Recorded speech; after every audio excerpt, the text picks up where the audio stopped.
सर्वेभ्यो नमः। देववाणी संस्कृतम YouTube channel में आप सभी का हार्दिक अभिनंदन। लिंगानुशासनम की कक्षा हम पढ़ रहे हैं। आज हमारी कक्षा संख्या 5 है। 4 कक्षाएं आपको हमने अभी तक पढ़ा दी हैं। ये कक्षा संख्या 5 प्लेलिस्ट में कॉलम बना दिया गया है और अधिक से अधिक लोग पढ़ सकें, इसलिए ये कक्षा पूर्णतः निःशुल्क रखी गई। ठीक है, चलिएगा पढ़ना आरंभ करते हैं। पुस्तक नहीं है तो भी आप आराम से पढ़ सकते हैं, और पुस्तक है आपके पास में तो भी आप पुस्तक के सहयोग से यहाँ हम पढ़ा रहे हैं तो पढ़ सकते हैं। ठीक है, पुस्तक चाहिए तो आपको हमने पहली वीडियो में बता ही दिया था, वह लिंक डाल दिया पुस्तक को ऑर्डर करने का। चलिएगा, ये मैं आपको, हो सकता है आपको थोड़ा भद्दा दिखेगा, परंतु मैं पढ़ पढ़ के सारा बताऊंगा, क्योंकि पुस्तक से मैंने जो लिया है, ये जो पीडीएफ बनाई है, वो मैंने अपने जिस पुस्तक से मैंने पढ़ा था उस पुस्तक की पीडीएफ बनाई है। उसमें थोड़ा सा धुंधलापन था, बाकी अब तो हमारे पास में ये वाली पुस्तक है। तो इस पुस्तक में तो एकदम प्रिंट साफ है। ये पीडीएफ बनाने में थोड़ी दिक्कत भी है, और बाकी ये मेरी पुस्तक की पीडीएफ है। ठीक है, चलिएगा।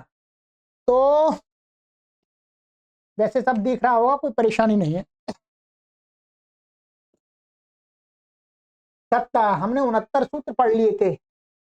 आज 70वां सूत्र है थोपधः। थोपधः प्रथमा व्यक्ति एकनांतम थकार उपधायाम यस्य स थोपधः, माने थकार उपधा में जिसका वो थोपद शब्द हो गया। बहुब्री समास है। थकारोपधो कारांतः शब्दः पुंसि भवति, माने थकार उपधा वाला जो ह्रस्व अकारांत शब्द है वो पुल्लिंग में होता है। ठीक है, जैसे अयम रथः, अयम अर्थः इत्यादि। ठीक है, रथा तो आप जानते हैं थकार उपधा वाला अकारांत है। ठीक है, और अयम अर्थः, अर्थ शब्द क्या है? पुल्लिंग है। चलिएगा, सरल ऊपर से अकारांत की अनुवृत्ति आ रही है, ह्रस्व अकारांत शब्द होना चाहिए। 71वां सूत्र है काष्ठ पृष्ठ सिक्थोक्थानि नपुंसके। काष्ठ पृष्ठ सिक्थ उक्थानि प्रथमा व्यक्ति बहुवचनांतम, नपुंसके सप्तमी व्यक्ति एकवचनांतम। काष्ठ पृष्ठ सिक्थ उक्थानि एते चत्वारः शब्दा नपुंसके भवन्ति। थकारोपधत्वात् पूर्वेण पुंस्त्वे प्राप्ते नपुंसकत्वं विधीयते। ठीक है, नपुंसकत्वम लिखा हुआ है। तो ये काष्ठ पृष्ठ और सिक्थ और उक्त, ये 4 शब्द क्या है? नपुंसक में होते हैं। थकारोपध कार्य से ऊपर से पुल्लिंग प्राप्त था तो उसका अपवाद है। इदम काष्ठम, इदम पृष्ठम, इदम सिक्थम, इदम उक्थम। ठीक है, चलिएगा, ये हो गया हमारा। आगे है काष्ठम का अर्थ होता है दारू, लकड़ी। पृष्ठम माने पीठ, पीठ बोलते हैं बैक साइड। सिक्थम मधु, शहद को बोलते मीठा। उक्थम स्तोत्रम, स्तोत्र को क्या बोलते हैं? उक्थम। 72वां है काष्ठा दिगर्था स्त्रियां। ठीक है, ये कहते हैं कि काष्ठा प्रथमा व्यक्ति योजनांतम, दिगर्था प्रथमा व्यक्ति योजनांतम, स्त्रियां सप्तमी व्यक्ति योजनांतम। दिक्वाचकः काष्ठ शब्दः। ठीक है, काष्ठ शब्दः स्त्रियां भवति। थकारोपधत्वात् पुंस्त्वे प्राप्ते स्त्रीत्व विधानार्थम वचनम। ये ध्यान रखेंगे। वास्तव में आपको ये यहाँ पर कुछ देख लेना है। मैं अभी बताना भूल गया, पहले बता देते हैं यहीं पे। ये काष्ठ और पृष्ठ और सिक्थ और उक्त, ये तो थ दिख रहा है आपको साक्षात। ये जो ठ है वास्तव में क्या, ये जो इसमें काष्ठम में ठ दिख रहा है और पृष्ठम में जो ठ दिख रहा है, ये वस्तुतः क्या है? थ है। क्या है? ये थ है। ये तो इस ये पूर्व में श है, काश और पृष, उसके कारण से इसको क्या हो गया, ष्टुत्व लग गया है। ध्यान रखेंगे, ये वस्तुता क्या है, ठकार को ठकार तो ष्टुत्व के उसके नियम से हुआ है, परंतु जब ये सूत्र लगाएंगे तो इसको ये था ही दिखेगा, था ही है वास्तव में, था ही है। तो इस दृष्टि से, और सिक्थम आदि में तो है ही, ठीक है, उक्तम में। ठीक इसी प्रकार से काष्ठ शब्द में लिया है, काष्ठ ऊपर जो आया है इसको स्पष्ट कर दिया मैंने, यह ष्टुत संधि से हुआ है, परंतु जब हम इस सूत्र को लगाएंगे तो हमें था अलग करके माने था दिखेगा, ठीक है। ये कहते हैं यहाँ पर कि जो काष्ठ शब्द है दिक्वाचक, मान दिशा को कहने वाला भी जो काष्ठ शब्द है वो दिशा को भी कहता है कभी। तो ऊपर तो काष्ठ का अर्थ लकड़ी लिया था, परंतु काष्ठ कभी दिशा में प्रयोग होगा, कभी स्त्रीलिंग में होता है। सकारो पदत्वात् पुंस्ते प्राप्ते स्त्रीत्व विधानार्थम वचनम, ठीक है, स्त्री का लिखते इमाह काष्ठाः, काष्ठा दिशा, माने यहाँ दिशा को कह रहा है, काष्ठा का अर्थ है दिशा, स्त्रीलिंग हो गया यहाँ पर तो टाप आ जाएगा तो काष्ठा बनेगा, बहुवचन में दिया, ठीक है। चलिए और बताते हैं आगे थोड़ा सा। दिशि इत्येतावतैष्ट सिद्धे दिगार्थेति दिगर्थेति सगौरवम वचनम सीमार्थोपि काष्ठ शब्दः स्त्रियां भवति इति ज्ञापनार्थम। ये कहते हैं कि दिशा में एतौ, क्या है? एतौ एते एतावत है, एतावत एव इष्ट सिद्धे दिगर्था इति सगौरव वचनम, कि दिशावर्थ में इतना दिशि, यहां ऊपर क्या कह देते सूत्र में, ऐसा कह देते दिगर्था की जगह पर दिशि कह देते, छोटा सूत्र बन जाता। ये बताना चाह रहे कि ऊपर काष्ठा दिशि स्त्रियां में ऐसा कह देते, दिशि सप्तमी का है, तो इति एतावता एव इष्ट सिद्धेः दिगर्थ्य इति सगौरवम वचनम। केवल मैं दिशि कहने से ही काम चल जाता, परंतु इष्ट सिद्धि हो जाती। दिगर्था, जो दिगर्था इतना बड़ा पड़ा यहाँ पर, वो सगौरवम, सगौरवम का अर्थ है अधिक पड़ा हुआ है, बढ़ा करके, तो उसका क्या है, उस सगौरव सगौरवम वचनम सीमा अर्थोपि, माने वो वचन क्या ज्ञापित करता है कि सीमा को कहने के अर्थ में भी काष्ठ शब्द स्त्रीलिंग में होता है।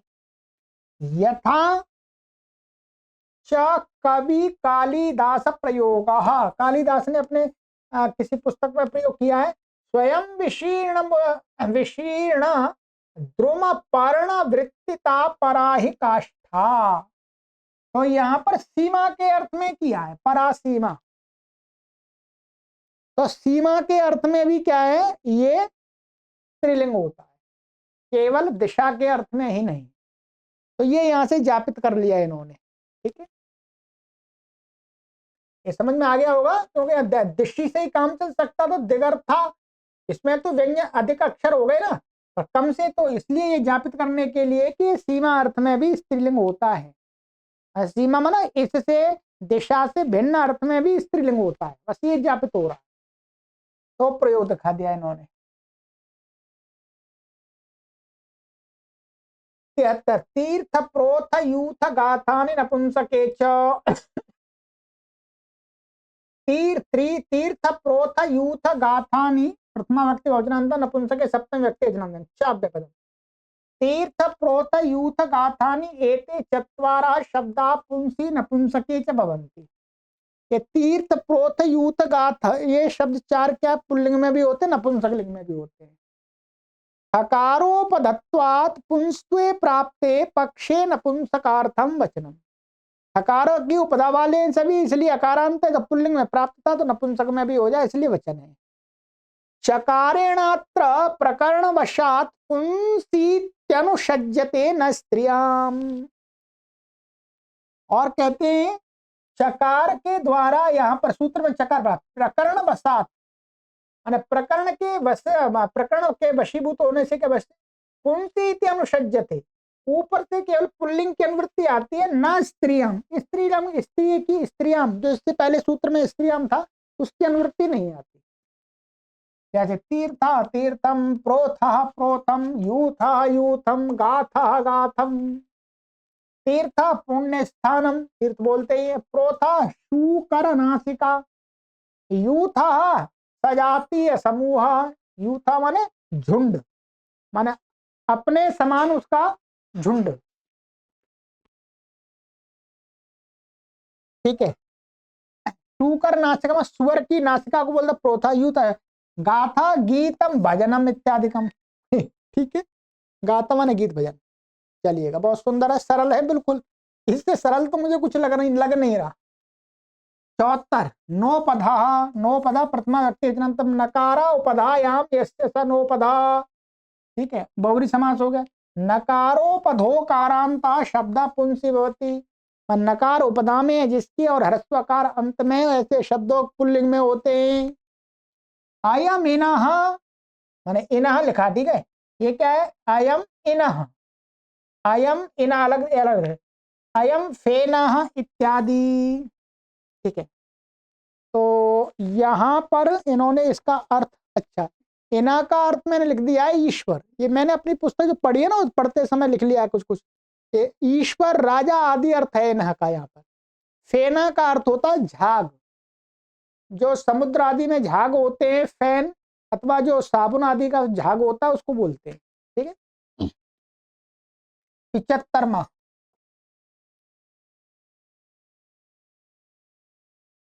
जघना जिन तुहि न नका नन वन वृजिन विपिन वेतन शासन सोपान मिथुन शान रत्न निम्न चिन्हानि नपुंसके, ठीक है।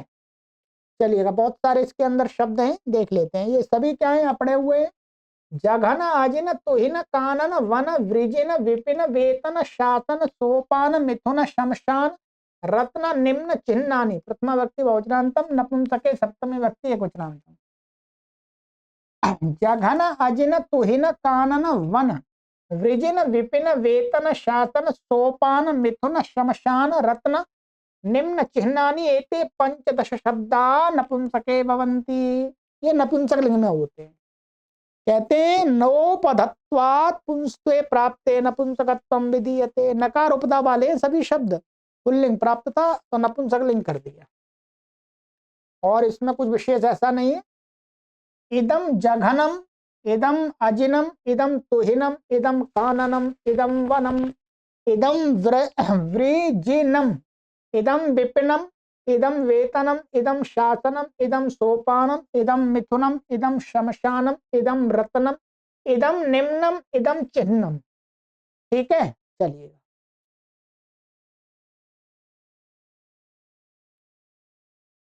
जघनम स्त्री कट्या पुरोभाग, ठीक है। अभी इसका मैं आपको पूरा हिंदी में स्पष्ट अर्थ बता देता हूँ, क्या क्या अर्थ हो सकते हैं, ठीक है, क्योंकि अर्थ अधिकतर तो मैं बता ही रहा हूँ आपको सभी के अर्थ। देखिए, जांग पुट्ठा, ठीक है, ए जंगन मने स्त्री, स्त्री कट्या पुरोभाग मने ये जंगा, स्त्री की जंगा को कहते हैं, ठीक है। और अजिनम चर्म हो गया, तुहिनम हेमम मन बर्फ हो गई, काननम वन हो गया, ये वनम काननम हो गया, ठीक है। वृजनम पाप हो गया, पापम, विपिनम जंगलम, वेतनम वृत्ति मन सैलरी, शासनम आदेश हो गया, सोपानम निश्रेणी, ठीक है, जो सीढ़ी होती है, वेतनम वृत्ति ही, अच्छा ये हो गया, ठीक है। मिथुनम समागम, माने आपस में समागम करना, शमशानम दाह स्थानम, शरीर को जहां पर जलाते हैं, रत्नम मणि ही, निम्नम नीचम, नीचा स्थान नीचा, चिन्हम लक्षणम, ठीक है। ये सरल अर्थ है, ठीक है। चलिए, ये हो गया। अब आगे है हमारा मान यानाभिधान नलिन पुलिनोद्योद्यान शयनाशन स्थान चंदनालान समान भवन वस न संभावन विभावन विमानानि नपुंसके च। समान यान अभिधान नलिन पुलिन उद्यान शयन आसन स्थान चंदन आलान समान भवन वसन संभावन विभावन विमानानि। प्रथमा व्यक्ति बहुवचनांतम नपुंसके सप्तमी व्यक्ति वचनांतम च अव्ययपदम। मान यान अभिधान नलिन पुलिन उद्यान शयन आसन स्थान चंदन आलान समान भवन वसन संभावन विभावन विमानानि एते सप्तदश शब्दा पुंसी नपुंसके च भवन्ति। ये 17 शब्द क्या पुल्लिंग में भी होते, नपुंसकम लिंग में भी होते।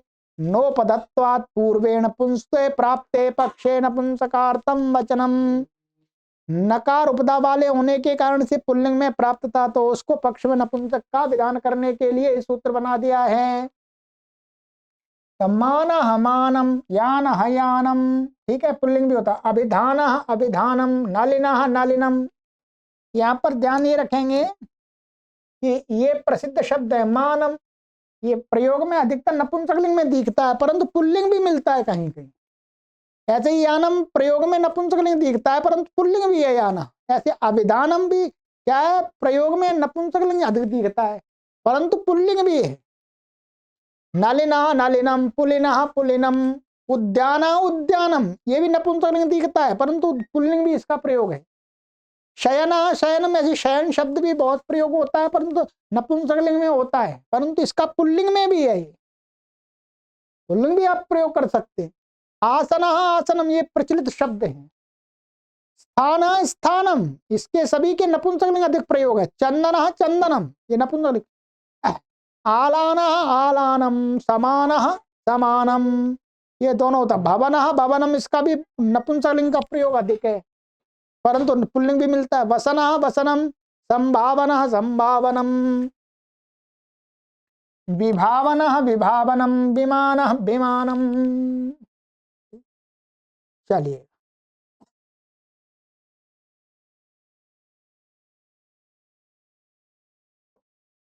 मानम सत्कारः, सत्कार होता है। यानम वाहनम अभिधानम नाम, नाम को बोलते। नलिनम कमल पुष्पम, कमल का फूल। पुलिनम तटः, तट नदी का किनारा।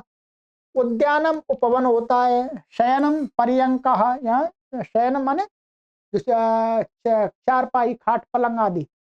आसीनम आसनम पीठ, बैठने का जो होता है स्टूल आदि। स्थानम गेहम, घर है।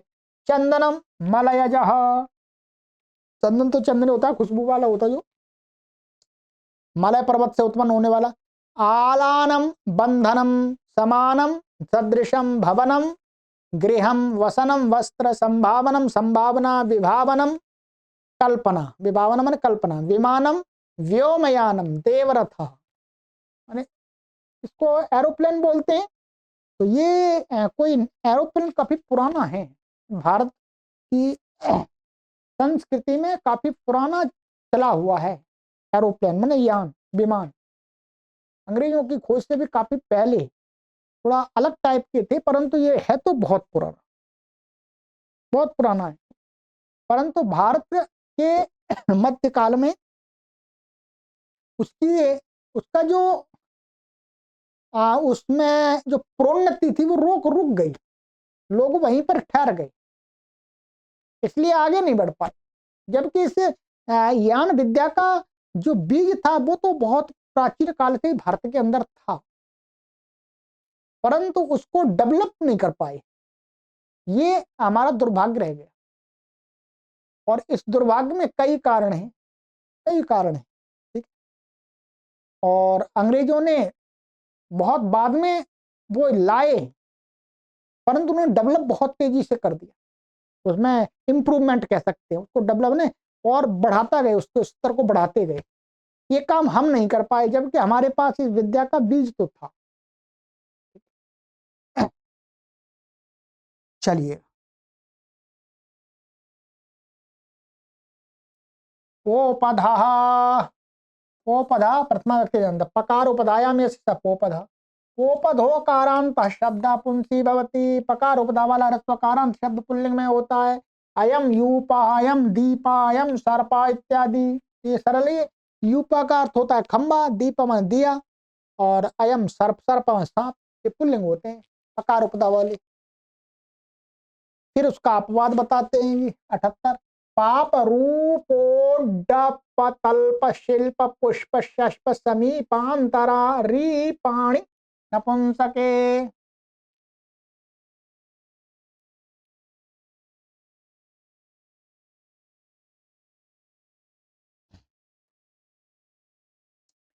पाप रूप उडुप तल्प शिल्प पुष्प शष्प समीप अंतरी पाणी प्रथमा व्यक्ति वचनांतम, नपुंसके सप्तमी व्यक्ति वचनांतम। पाप रूप उडुप तल्प शिल्प पुष्प शष्प समीप अंतरी पाणी एते नव शब्दा नपुंसके भवन्ति। ओपधत्वात् पूर्वेण पुंस्त्वे प्राप्ते नपुंसकत्वं विधीयते। ठीक है, पूर्व वाले मैंने पकार उपदा वाले होने कारण से पुल्लिंग में प्राप्त थे नपुंसक कर दिया। इदम पापम, इदम रूपम, इदम उडुपम, इदम तल्पम, इदम शिल्पम, इदम पुष्पम, इदम शष्पम, इदम समीपम, इदम अंतरीपम। ठीक, चलिएगा इनका अर्थ भी देख लीजिएगा। पापम किलविषम, पापी पाप तो पापी होता किलविषम। रूपम सौंदर्यम, उडुपम प्लवः, छोटी छोटी नौका को बोलते हैं उडुपम। तल्पम शय्या, शय्या माने बिस्तर। शिल्पम क्रिया कौशलम, पुष्पम कुसुमम, पुष्पम को पुष्प बोलते हैं। शष्पम बाल तृणम, जो घास के तरह के होते हैं कोमल कोमल। समीपम निकटम, अंतरीपम द्वीपम, अंतरीपम द्वीपम माने इसके दोनों साइड में पानी होता है। चलिए ये हो गया हमारा। कितना आनंद आ रहा है जी, बिल्कुल आपके दिमाग पर जोर नहीं पड़ रहा होगा, आराम से समझ में आ रहा होगा। ठीक है, 79। शूर्प शूर्प कुतुप कोणुप द्वीप वेट पानी नपुंसके च। शूर्प कुतुप कोणुप द्वीप विटपानी प्रथमा व्यक्ति एकवचन बहुवचनांतम, नपुंसके सप्तमी व्यक्ति एकवचनांतम च अव्यापदम।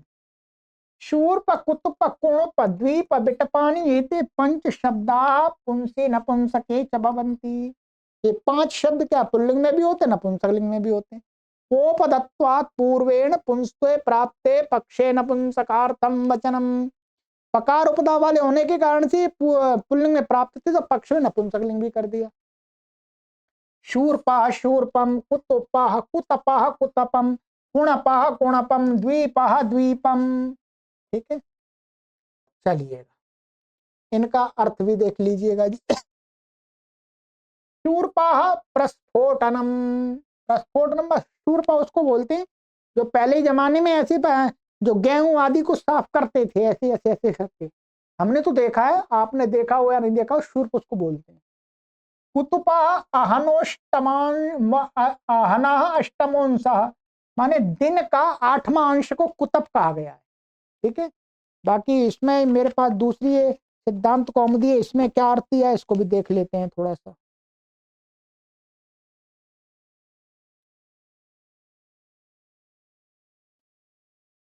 इन्होंने द्वय शूर्प का अर्थ दिया है इन्होंने, अनाज फटकने वाला एक उपकरण होता है, इसको छाछ भी बोलते हैं। ठीक है, कुतुपा मध्याह्न का समय, इसका इन्होंने कुतुपा आकार कुतुम का अर्थ दिया है कि दोपहर का समय। ठीक है, तो आहना अष्टमांसा, तो यहाँ तो अष्टमोंशा लिखा हुआ है, तो इन्होंने तो लिखा है दोपहर। ठीक है, शब्दकोश में देख के सही मालूम पड़ेगा।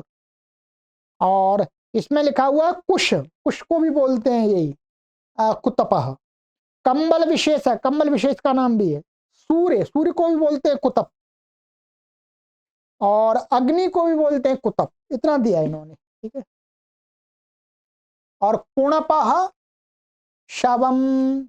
ठीक है, ये जो लाश बोलते हैं इसको, शव होता है मरे हुए व्यक्ति, जो लाश होती है उसको बोलते हैं शव। ठीक है, और द्वीपा जलवेष्टित भूमि।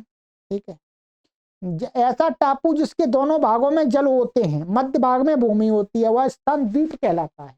ठीक है, दुर्गता आपो यस्मिन सद्वीपम। और ये हो गया विटपा तरुहु, तो ये पेड़ को बोलते हैं वृक्ष है, वृक्ष की शाखा है, कोंपल टहनी आदि को विटपह बोलते हैं। ठीक, चलिएगा ये हो गया। थोड़े से कुछ और सूत्र पढ़ लेते हैं। 80 भोपधा, भोपधा प्रथमा व्यक्ति जानता, भकार उपधायाम यस्य भोपधा, भकार उपधा में जिसके वो भोपद हो गए। भोपधो कारांत शब्द पुंसी भवती, भकार उपधा में जिसके ऐसा शब्द क्या होता पुल्लिंग में होते हैं। अयम स्तंभा, अयम कुंभ इत्यादि। ठीक है, तो स्तंभा का अर्थ वही है खंबा, ठीक है, अथवा स्थिरता, ये भी अर्थ है। और कुंभ माने गड़ा होता है, ये आपको पता ही है। ठीक, चलिएगा तो ये ध्यान रखेंगे, भकार उपधा वाले ह्रस्वकारांत शब्द क्या पुल्लिंग होते हैं। 81 में तलभम नपुंसकम, तलभम प्रथमा व्यक्ति वचनांतम, नपुंसकम प्रथमा व्यक्ति एक वचनांतम। भोपधस्तलभ शब्दो नपुंसके भवति, माने भकार उपधा वाला और अकारांत होने के पर भी तलभ शब्द क्या होता है नपुंसकलिंग होता है। भकारोपधत्वात् पूर्वेण पुंस्ते प्राप्ते नपुंसकत्वं विधीयते, पूसूत्र से नपुंसक पुल्लिंग प्राप्त नपुंसक इदम तलभम। ठीक है, तो तलभम का अर्थ दिया है इन्होंने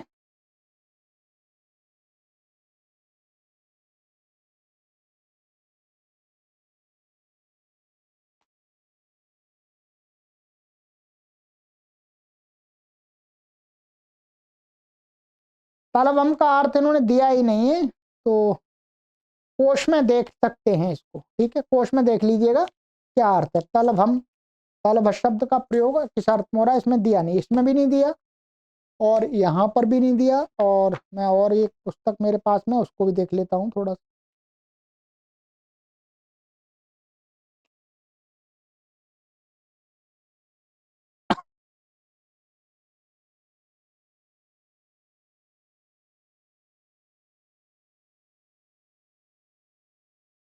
इसमें भी नहीं दिया। ठीक है, तलवम का इनको कहीं मिल ही नहीं रहा होगा, इसलिए प्रयोग किसी अर्थ में तो प्राचीन, बहुत प्राचीन साहित्य में कहीं होगा, पर इसमें कहीं अर्थ दिया नहीं। ठीक है, अमर कोश आदि आप देख लीजिएगा यदि कहीं मिल जाए तो, बाकी तो अब जिनका सामान्य रूप से अर्थ मिलता है वो उसका ये बता ही देते हैं। जृंभम नपुंसके च, जृंभम प्रथमा व्यक्ति वचनांतम, नपुंसके सप्तमी व्यक्ति एक वचनांतम, च अव्यापदम। भोपधो जृंभ शब्द पुंसी नपुंसके च भवति, कहते हैं भकार उपधा वाला जो जृंभ शब्द है वो पुंसी और नपुंसक दोनों में होता है। भकारोपधत्वात् पूर्वेण पुंसी पुंस्ते प्राप्ते पक्षे नपुंसकार्थम वचनम, नपुंसकलिंग में भी हो जाए इसलिए ये सूत्र बनाया है। अयम जृंभ इदम जृंभम, जृंभ जृंभणम, जृंभण जम्हाई, जमाई आती है तो उसको ही बोलते हैं जृंभा जृंभम। चलिएगा, मोपधा,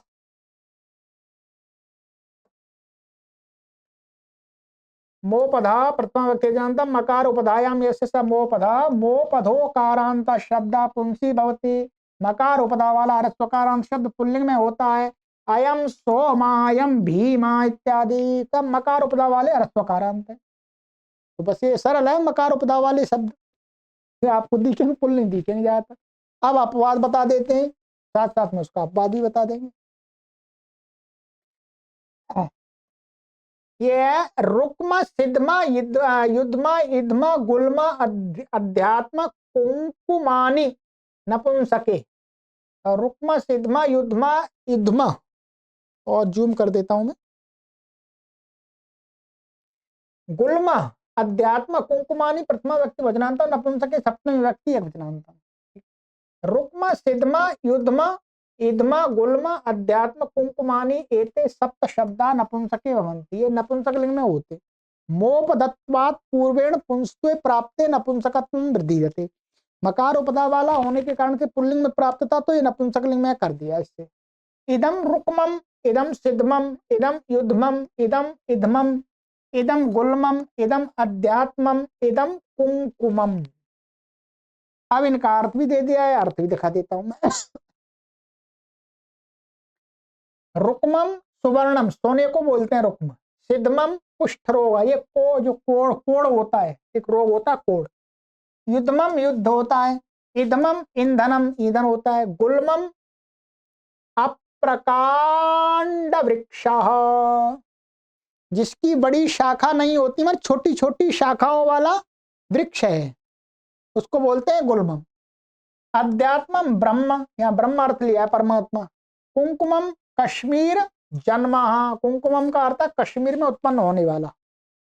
अब इस पुस्तक में देख लेता हूँ, कुछ विशेष होगा तो इसमें भी बता देता हूँ आपको। ये सिद्धांत कौमुदी है, ठीक है। यहाँ दिया है इन्होंने कुंकुमम, इन्होंने दिया है सोना आदि, तो वो तो हो गया, ठीक है। कोण और युग्मम, अच्छा इसमें एक शब्द यहाँ सूत्र में पाठ वेद मिलता है। यहाँ पर क्या लिखा हुआ है, जैसे यहाँ सिद्धांत कौमुदी में जो सूत्र है वो ये है, यहाँ पर युग्म की जगह युग्म दिया है। पाठ वेद मिलता है सूत्रों में, ठीक है। तो यहाँ पर युग्म की जगह यहाँ पर युद्ध दिया है, यहाँ युग्म दिया है। युग्म का अर्थ होता है जोड़ा, तो यहाँ युग्म भी मान सकते हैं, ठीक है। ये भट्टोजी दीक्षित जी ने यही माना है, ठीक है। और ये हो गया हमारा। बाकी तो वही अर्थ हैं जो मैंने बताए थे। समिधा अर्थ है, और रुक्मम हो गया। कुंकुमम का इन्होंने अर्थ दिया नहीं है, नहीं दिया, ठीक है। तो कुंकुमम का यही अर्थ है, मानना पड़ेगा हमको, जो कश्मीर जन्म, माने कश्मीर में जन्म जन्म लेने वाला व्यक्ति, ठीक है। चलिए, इसका अपवाद और भी है एक। 85 संग्राम दाडिम कुसुमाश्रम क्षम क्षौम होमोदामानि नपुंसके च। संग्राम दाडिम कुसुम आश्रम क्षेम क्षौम होम उद्दामानि। प्रथमा व्यक्ति बहुवचनांतम, नपुंसके सप्तम व्यक्ति यजनांतम, च अव्यय पदम, ठीक है जी।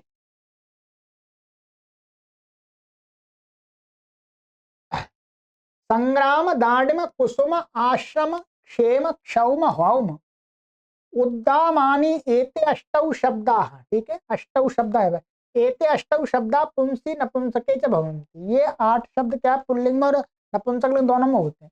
मोपधत्वात् पूर्वेण पुंस्ते प्राप्ते पक्षे नपुंसकार्थम वचनम, माने पूर्व सूत्र से मोपद के कारण से पुल्लिंग में प्राप्त नपुंसकलिंग में हो जाए, इसलिए वचन है।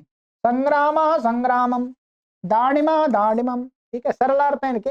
कुसुमः कुसुमम, आश्रमः आश्रमम, क्षेमः क्षेमम, क्षौमः क्षौमम, हा होमः होमः होमम, उद्दामः उद्दामम। अर्थ, संग्रामः युद्ध, दाडिमः कुट्टिमः अनार बोलते हैं, ठीक है। कुसुमः पुष्पम,